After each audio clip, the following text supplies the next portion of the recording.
കൈക്കൂലി ആവശ്യപ്പെട്ട fire station ഓഫീസർക്ക് സസ്പെൻഷൻ. ഫയർ എൻഒസിക്ക് കെട്ടിട ഉടമയിൽ നിന്ന് കൈക്കൂലി ആവശ്യപ്പെട്ട പാലക്കാട് ഫയർ സ്റ്റേഷൻ ഓഫീസർ ഹിതേഷിനെയാണ് സസ്പെൻഡ് ചെയ്തത്. പാലക്കാട് സ്വദേശിയായ കെട്ടിട ഉടമ നൽകിയ പരാതിയിൽ ഹിതേഷ് കുറ്റക്കാരനാണെന്ന് വിജിലൻസ് കണ്ടെത്തിയിരുന്നു. 3 സ്റ്റാർ ലൈസൻസ് പുതുക്കുന്നതിനായി ഫയർ എൻഒസി ആവശ്യപ്പെട്ടെത്തിയ കെട്ടിട ഉടമയോട് 1 ലക്ഷം രൂപയാണ് ഹിതേഷ് കൈക്കൂലിയായി ആവശ്യപ്പെട്ടത്. വിവരങ്ങളുമായി അരുൺ ആലത്തൂർ ചേരുന്നു. അരുൺ, വിവരങ്ങൾ. നിലവിൽ എൻഒസിക്ക് കൈക്കൂലി ആവശ്യപ്പെട്ട ഫയർ സ്റ്റേഷൻ ഓഫീസർക്കാണ് സസ്പെൻഷൻ ഉണ്ടായിരിക്കുന്നത്.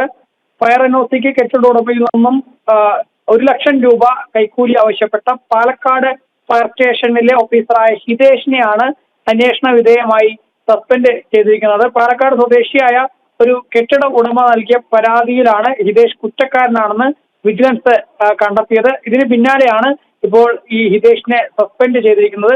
വിജിലൻസ് നൽകിയ നിർദ്ദേശപ്രകാരമാണ് ഈ സ്റ്റേഷൻ ഓഫീസറായ ഹിതേഷിനെ സസ്പെൻഡ് ചെയ്തിരിക്കുന്നത് എന്നുള്ളതാണ്. ഈ 3 സ്റ്റാർ ലൈസൻസ് പുതുക്കുന്നതിനായി പാലക്കാട് നഗരത്തിലുള്ള ഒരു കെട്ടിട ഉടമ ഈ ഫയർ എൻഒസി ആവശ്യപ്പെട്ടുകൊണ്ട് ഇദ്ദേഹത്തെ സമീപിക്കുകയായിരുന്നു, ഹിതേഷിനെ സമീപിക്കുകയായിരുന്നു. ആ സമയത്ത് ഹിതേഷ് ആദ്യം 1 ലക്ഷം രൂപ ഇത് പുതുക്കി നൽകുന്നതിന് വേണ്ടി ആവശ്യപ്പെട്ടു.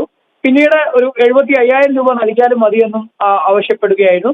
പക്ഷേ കെട്ടിട ഉടമ അത് പിന്നീട് കൃത്യമായിട്ട് തന്നെ പരാതി നൽകുകയും വിജിലൻസ് അതിൽ അന്വേഷണം നടത്തുകയും ഒക്കെ ചെയ്തു. ആ അന്വേഷണത്തിൽ ഏതായാലും ഈ ഉദ്യോഗസ്ഥൻ കുറ്റക്കാരനാണെന്ന് കണ്ടെത്തിയതിനെ തുടർന്നാണ് ഇപ്പോൾ സസ്പെൻഡ് ചെയ്തിരിക്കുന്നത്. ശരി, കൈക്കൂലി ആവശ്യപ്പെട്ട ഫയർ സ്റ്റേഷൻ ഓഫീസർക്ക് സസ്പെൻഷൻ ഉണ്ടായിരിക്കുകയാണ്. വിവരങ്ങളാണ് അരുൺ ആലത്തൂർ പങ്കുവച്ചത്.